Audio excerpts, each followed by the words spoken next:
नमस्कार दोस्तों, YouTube के इस प्लेटफॉर्म पर आप सभी का स्वागत है। दोस्तों, जैसा कि आप जानते हैं कि हम इस प्लेटफॉर्म के माध्यम से हिंदी साहित्य के विविध स्वरूपों पर बातचीत करने के लिए आप सबके समक्ष उपस्थित होते हैं। दोस्तों, आज हम जिस टॉपिक को लेकर आप सबके समक्ष उपस्थित हैं, वह टॉपिक है भक्ति काल का काल विभाजन और उसे विद्वानों ने किस तरीके से अलग-अलग रूपों में बाँटा है, उसको हम देख लेते हैं तथा जो प्रत्येक धारा है, उस धारा के अंतर्गत कौन-कौन से कवि अ, आते हैं, वो सभी एक ही वीडियो में आप सबको एक स्थान पर मिल जाएँगे। तो ये सरल और सहज तरीके से आप इसको कहीं न कहीं जान और समझ पाएँगे। तो आइए हम सीधा टॉपिक पर चलते हैं और देखते हैं। हिंदी साहित्य का जो दूसरा काल है, उसे भक्ति काल कहा गया है और पहले काल को आदि काल कहा गया है। तो भक्ति काल का जो समय सीमा है, वो 1375 से 1700 विक्रम संवत कहीं न कहीं निर्धारित किया जाता है। यह काल विभाजन आचार्य रामचंद्र शुक्ल द्वारा निर्धारित किया गया था। उसी के आधार पर इसको अलग-अलग रूपों में बाँटा गया है। तो भक्ति काल को 2 धाराओं में कहीं न कहीं इसका विभाजन किया जाता है। पहली धारा है निर्गुण धारा और दूसरी है सगुण धारा। इसके 2 भाग किए जाते हैं। वहीं पर पुनः निर्गुण धारा के 2 भाग होते हैं। एक है ज्ञानाश्रयी शाखा और दूसरा है प्रेमाश्रयी शाखा। इसी प्रकार से शकुन धारा के भी 2 भाग किए जाते हैं। एक राम भक्ति शाखा और दूसरे हैं कृष्ण भक्ति शाखा। ज्ञानाश्रयी शाखा को संत काव्य भी कहा जाता है।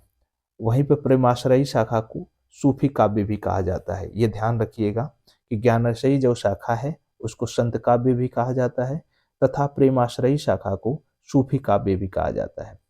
ज्ञानाश्रयी शाखा की जो बोली है, जो इसकी भाषा है, वो आम बोलचाल की जो भाषा है सधुकड़ी, उस भाषा का यहाँ पर प्रयोग किया करेंगे। जो जो ज्ञानाश्रयी शाखा के जो संत हैं, वो आम बोलचाल में जो प्रयोग होने वाली जो भाषा है, उसी का वो प्रयोग करते हैं, जिसको सधुकड़ी भी कहा जाता है।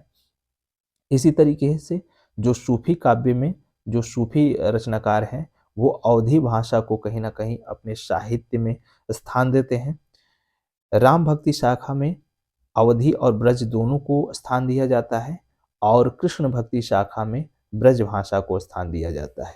यहाँ एक ध्यान देना ज़रूरी है कि जो राम भक्ति शाखा है, उसमें अवधी और ब्रज दोनों भाषाओं का मिश्रण देखने को मिलता है। यानी यहाँ पे रचनाकार अवधी और ब्रज में रचना करते हुए दिखाई पड़ेंगे। खासकर इसके जो प्रमुख रचनाकार तुलसीदास जी हैं, उन्होंने भी अपने 12 ग्रंथों में 6 ग्रंथ अवधी भाषा में तथा 6 ग्रंथ ब्रज भाषा में सृजित किए हैं।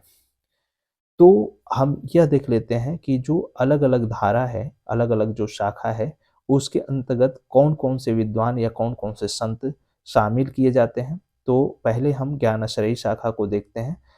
ज्ञानाश्रयी शाखा के अंतर्गत जिन कवि या संतों को स्थान दिया जाता है, उनमें नामदेव का स्थान पहले आता है और इनका जो समय है वो 1135 ईस्वी निर्धारित किया गया है। वहीं दूसरे नंबर पर रैदास आते हैं। इनका जो समय है 1388 से लेकर 1518 ईस्वी निर्धारित किया गया है। इसके बाद जो तीसरे जो रचनाकार हैं वो कबीरदास जी। इनका जो समय निर्धारित किया गया है वो 1398 से लेकर 1518 ईस्वी।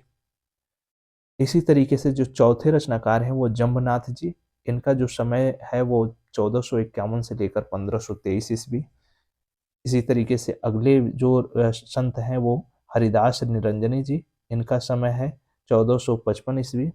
अगले जो रचनाकार हैं या संत हैं वो गुरु नानक दास जी हैं, गुरु नानक देव जी। इनका समय 1469 से लेकर 1538 ईस्वी में इनका समय निर्धारित किया जाता है। वहीं अगले जो संत हैं वो सिंगा जी और इनका समय काल जो है वो 1519 से लेकर 1659 ईस्वी में। अगले जो संत हैं वो लालदास जी हैं। इनका समय 1540 से लेकर 1648 ईस्वी निर्धारित किया जाता है।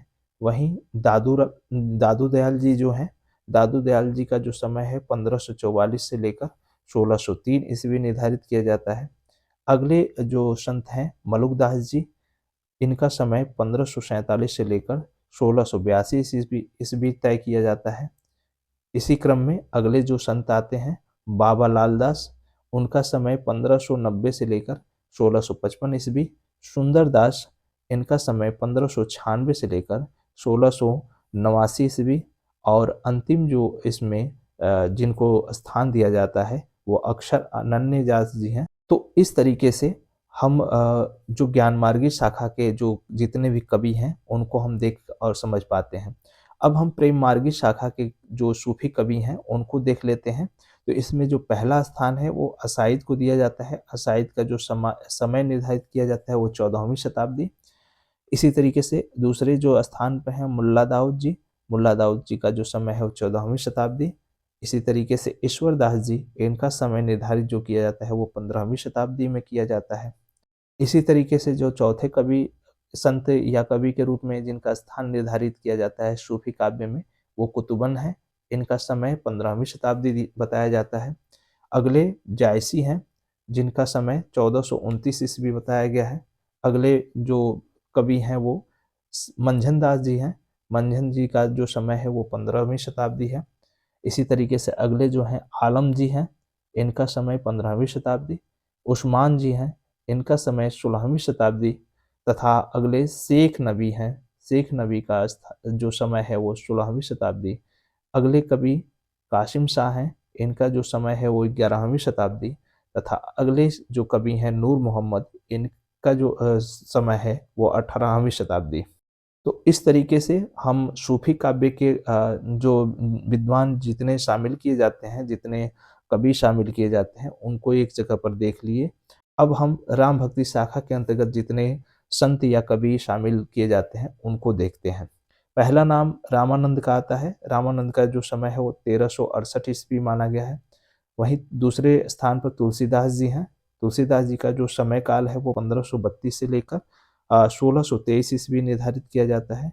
वहीं तीसरे नंबर पर अग्रदास जी हैं और इनका जो समय काल है 1536 ईस्वी। अगले जो रचनाकार राम काव्य धारा में शामिल किए जाते हैं वो विष्णुदास जी हैं। इनके अगले हैं नाभादास जी और इनका समय 1570 ईस्वी निर्धारित किया जाता है। वहीं अगले प्राणनाथ चौहान जी हैं, इनका समय 1580 ईस्वी में निर्धारित किया जाता है। इनके अगले हृदय राम जी हैं। हृदय राम जी का जो समय है वो 1588 में स्वीकार किया जाता है। तो इस तरीके से राम भक्ति शाखा में हम जिन कवियों को देख पाते हैं वो इस तरह से कवि दिखाई पड़ते हैं। अब अंतिम जो शाखा कृष्ण भक्ति शाखा है उसके कवियों को देख लेते हैं। उसमें किन किन कवियों को, किन किन रचनाकारों को शामिल किया जाता है।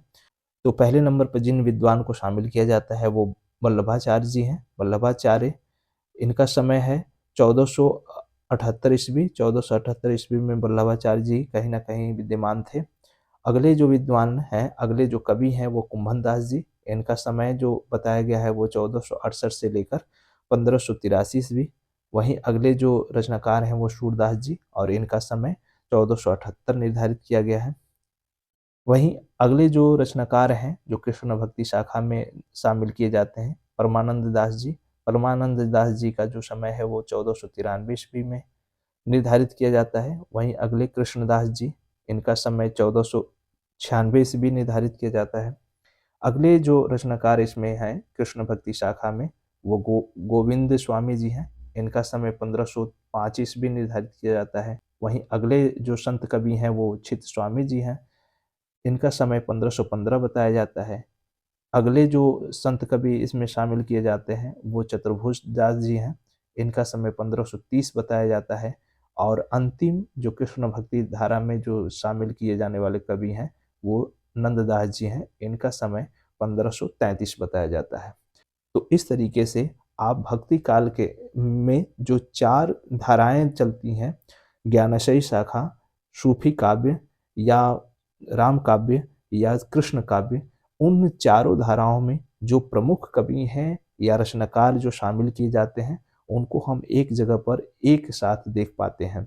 ये निश्चित तौर पर परीक्षा की दृष्टि से काफ़ी महत्वपूर्ण बिंदु हैं जो आप सभी का कहीं ना कहीं सहयोग करेंगे। तो मुझे उम्मीद है कि आप इन बिंदुओं से कहीं ना कहीं लाभ हासिल करेंगे।